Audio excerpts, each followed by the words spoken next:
মেঘালয় যাৰ নামেই পৰিচয় মেঘৰ ঘৰ প্ৰকৃতিৰ এক অনন্য ৰূপ বন্ধু বান্ধৱীসকল কেতিয়াবা জীৱনৰ এই কোলাহলৰ পৰা আঁতৰি পাহাৰৰ মাজত নতুবা মেঘৰ আঁৰত বিলীন হৈ যাব মন নাযায়নে এনেকুৱা এটা সপোনৰ পম খেদি আমি চাৰিজন বন্ধু যাত্ৰা কৰিছিলোঁ মেঘালয় চহৰ শ্বিলঙলৈ বুলি বলকচোন এই মেঘৰ আঁৰৰ পাহাৰৰ মাজৰ সুন্দৰ পৰিৱেশৰ মনোমোহা দৃশ্যবোৰ আমাৰ লগতে আপোনালোকেও উপভোগ কৰক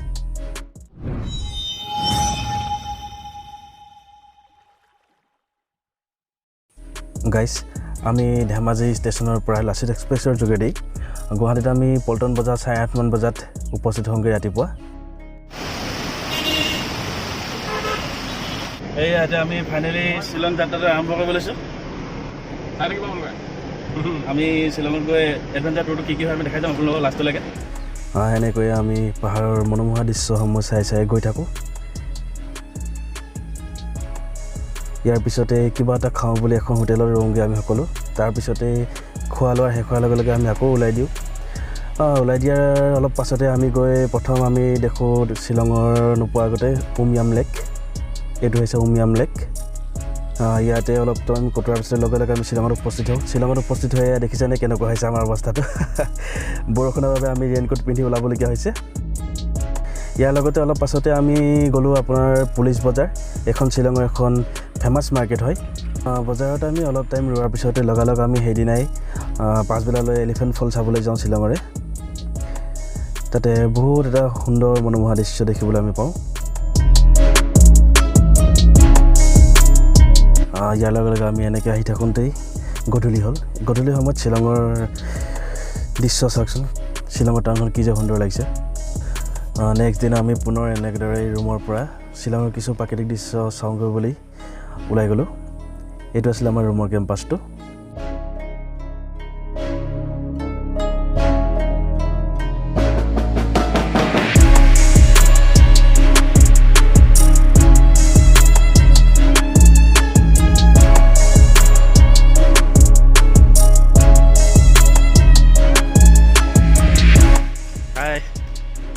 अभी हम लोग रूम से निकल रहे हो चिरापुंजी के लिए वो हम लोग 3 दोस्त थे दादा मत बोला हम लोग आसामी पे बोला मिंटू दा राहुल दा इधर हमारा बहुत फेमस लोग है वहाँ का पुलिस से ठीक है आगे क्या होता है देखते जाओ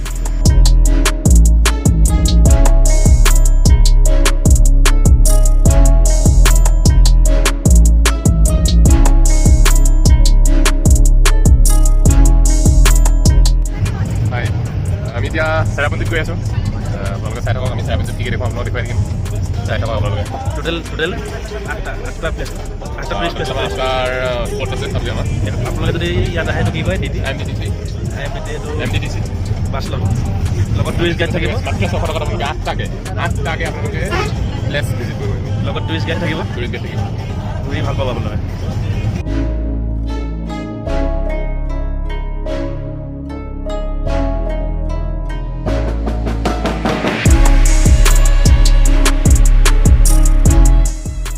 এইটো হৈছে প্ৰথমটো ষ্টপেজ যিটোৰ নাম হৈছে মাউণ্টেইন ভিউ পইণ্ট ইয়াৰ পৰা আপোনাৰ পৰ্বত পাহাৰবোৰ বহুত সুন্দৰকৈ দেখা পোৱা যায়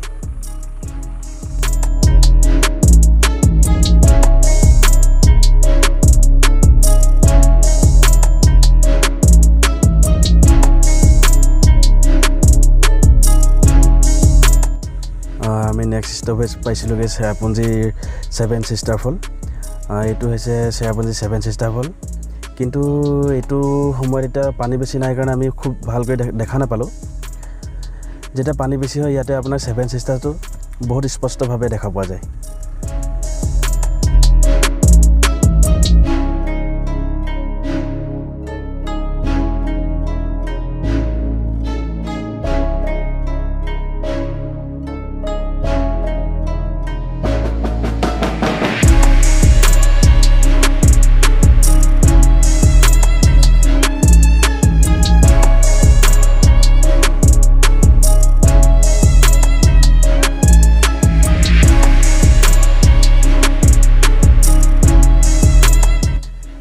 ইয়াৰ পাছতে আমি পাইছিলোঁগৈ এটা বহু পুৰণি মনুমেণ্টছ ইয়াৰ পৰা আপোনাৰ বাংলাদেশখন দেখি পোৱা যায় কিন্তু আজি দুৰ্ভাগ্যবশতঃ বহু কুঁৱলীৰ কাৰণে আমি দেখি পোৱা নগ'ল আমি শেষত কিছু সময় জিৰণি লওঁ বুলি আৰু লগতে ভাত খাওঁ বুলি ইয়াতে আমি ৰৈছিলোঁ।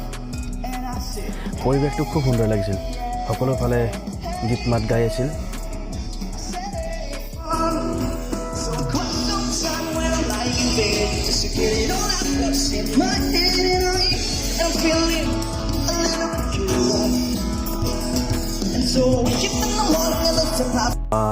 কিছু সময় আমি ভাত খোৱাৰ পাছতে ইয়াৰ ওচৰতে থকা এটা এলিফেণ্টা কেভ নামৰ গুহা চাবলৈ গ'লোঁ। পিছে এই গুহাটোলৈ আমাৰ লগৰে বন্ধু পুলিন্দা আৰু ৰাহুল দা আহিবলৈ সাহস নকৰিলে। মই আৰু মিণ্টু দাই নাই সাহস কৰি গুচি আহিলোঁ আৰু চাবলৈ। এয়া চাওকচোন কিমান চাপৰ, একদম হাউলি হাউলি যাব লাগে। मजा आ रहा है दोस्तों।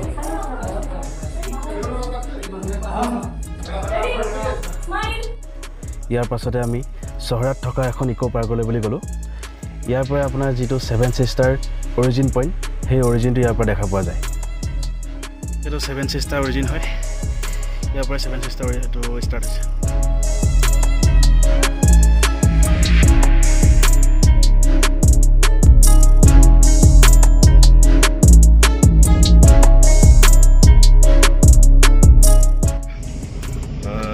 আজি আমাৰ এইটো দ্বিতীয়টো দিন। কালি আমি চেৰাপুঞ্জীত গৈ আমি 8টামান লোকেশ্যন চোৱা হ'ল।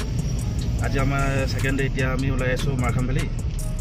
তাতে এতিয়া আমি গৈ আছোঁ আমি 3জন, লগতে মোৰ সৈতে 4জন আৰু এই পুলিন্দা, ৰাহুল দা আৰু মিণ্টু দা।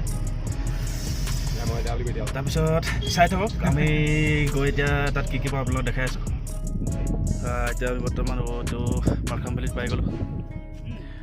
বহুত ধুনীয়া ঠাই।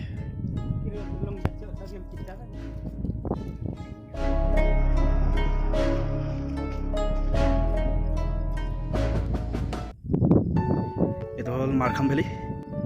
শ্বিলঙৰ পৰা 60 কিলোমিটাৰ দূৰত এইটো অৱস্থিত। বহুত ধুনীয়া হয়, আপোনালোকে ইয়ালৈ আহিব পাৰে। শ্বিলং আহিলে এইটো মিছ কৰি নাযাব আৰু। বন্ধু বান্ধৱীসকল, শ্বিলঙৰ এই যাত্ৰা আমাৰ বাবে কেৱল এটা যাত্ৰা নাছিল, ই আছিল এটা সপোন, বন্ধুত্বৰ মাজত স্নেহ আৰু আমি পাহৰিব নোৱাৰা হেজাৰ অভিজ্ঞতা। কেতিয়াবা জীৱনৰ বেয়া দিনত এই সোণালী দিনবোৰেই স্মৰণ হৈ মুখত হাঁহি বিৰিঙাব।